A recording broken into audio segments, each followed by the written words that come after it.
incredibly proud of. But I mentioned to you before that what I'm most proud of is the fact that my wife and I have raised now more than $650,000 for Parkinson's research. Unbelievable. And we do that through the Michael J. Fox Foundation. And the Michael J. Fox Foundation, focuses solely on research. There are other organizations out there that will focus more on living well with Parkinson's, or helping people with with access to treatments and things like that. Like the Parkinson's Foundation, the Davis Finney Foundation, the Brian Grant Foundation. These are all great organizations. They all have, they all want to help the Parkinson's community, but at the same time, they all have very different ways of helping. And all ways are all the different ways are a necessity. But me, I currently sit on the patient board. I'm a patient board member for the Michael J. Fox Foundation. Oh. So I'm very involved with all the things that wherever they allow me to get involved in, I try to get involved. But once again, the Michael J. Fox Foundation is solely focused on finding better treatments, better cure, or even a cure, finding disease-modifying treatments. So that is important to me, of course, and many others. And then, of course, Michael himself has been a great mentor to me. I love that. One of the things that he says to everybody, and is that no matter how bad you think you have your situation, there's always somebody who has it worse. Oh, yes. Right. And I do that all the time. I think about that all the time when I'm having an off day or a bad day, and I'm thinking, man, this sucks. But then, his words remind me that there's somebody who has it worse, and that I can still do something about it, and I will. But yeah, the Michael J. Fox Foundation for sure is people can look that up. It's mjff.org. Yes, and we'll put the links. We'll put all of the links for everyone. We'll put the links of your Instagram, of your of your website, of the Michael J. Fox Foundation. We want to put it all because this like it's incredible, all the work that you all are doing, all the research, and it's important. It's important. So tell us a little bit about your offerings that you have of the Prime, which is called Prime PD exercise class. Yeah, so actually, Prime PD is I just started partnering with them. Prime PD is a online a resource for people with Parkinson's that may not have access to a gym to work out in. They may have just not enough time when they get home from work, or they just don't have access to transportation to get to a gym. Wow. Or access to a coach who lives near them. So Prime PD is an online, a virtual coaching and virtual exercise and therapy sessions for people who wants to have that flexibility to be able to assess these things at home. And I'm partnering with them, because they're bringing these resources to people at home. Yes, and it's fully virtual, right? It's virtual, so for people, everything's virtual, absolutely. And then starting in January, I will be coaching a series, a 4-week series of functional exercise classes for people with Parkinson's, and I'll be teaching people, hopefully, a lot of the things that I learned about how moving in the gym, how functional movement can translate to everyday life. Wow. This is so important. I think everyone should be doing some kind of functional exercise, functional patterning exercises right now. Nowadays, with all the bombarding of, that we have, we're sitting more in computers, not you probably, but, than before. So I really feel I believe that Parkinson's disease, and all your work is teaching everyone, not only those who have Parkinson, but everyone else, all of us, to really focus on movement, on fitness, on exercise, of pushing ourselves to our next limit, of always finding a way of being of service to the community, which I truly believe is so impactful, of elevating others and always finding out where our limits are and go after them and break them. So, Jimmy, I could talk to you like for hours, and and I'll actually wish for people, for all the corporations that listen to our podcast. Even though we're a spirituality now podcast is so practical that I have a lot of corporate people listening to this.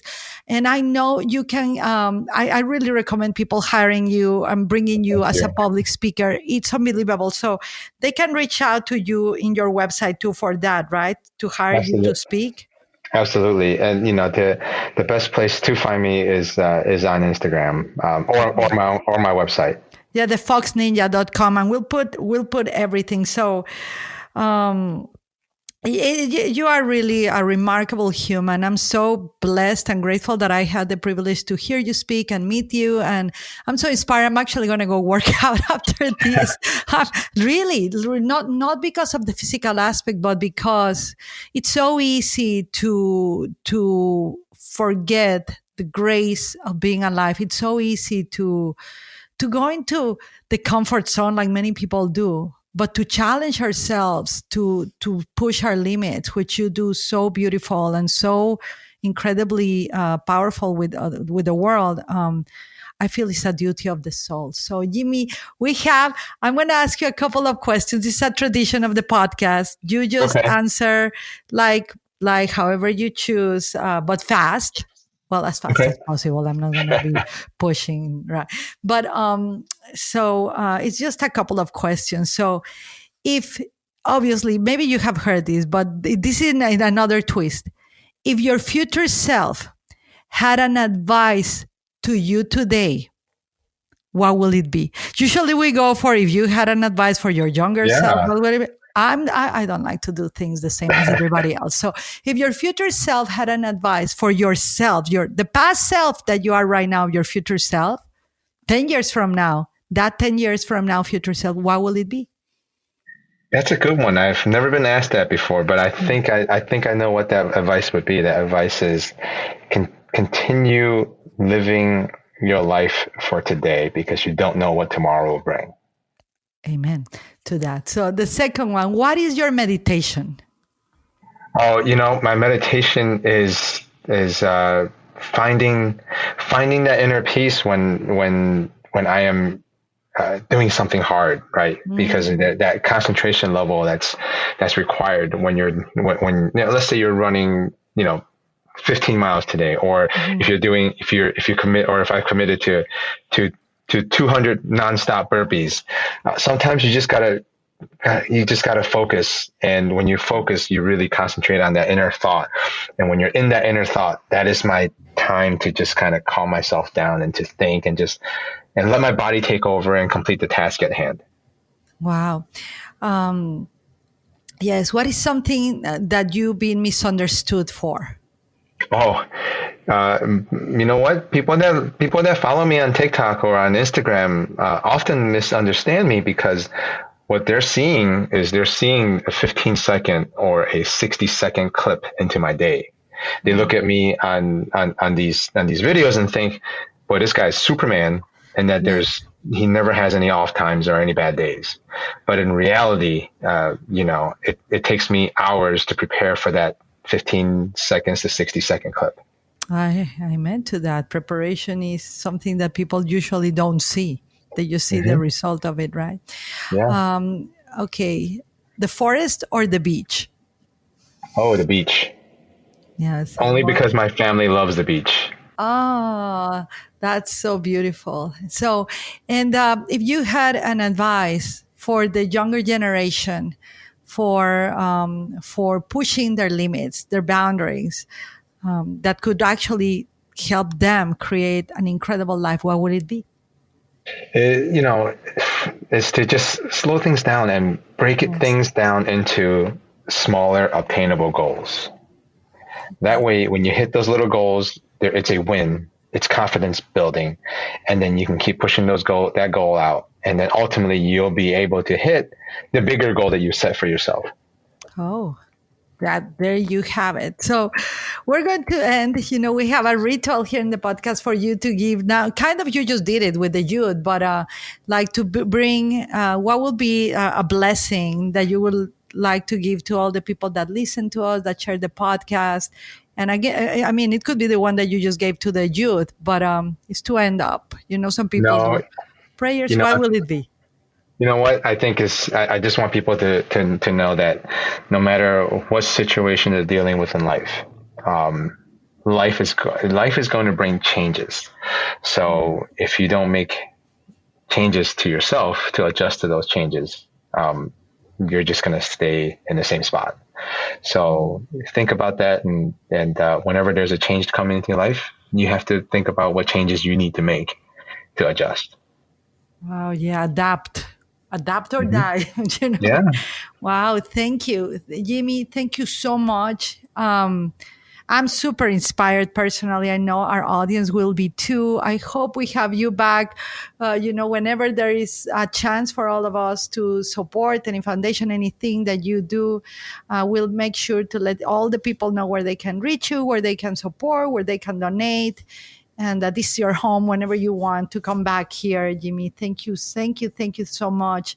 And to everyone that listens, please share the podcast. Please bring more awareness of all of these topics, and please use Jimmy's modeling, which is truly the role of the real leadership is modeling through the actions that we're doing, not what we're saying. And do something for you today that moves you towards and forward the direction of not only your goals, but to break through the limits that you think you have in your mind. All right. Thank you, Jimmy, so much. Thank you, Yvonne. And un beso a todos. We'll see you next week. Adios. Thank you for listening to the Spirituality Now podcast. Be sure to subscribe on your favorite podcasting platform and share us with a friend.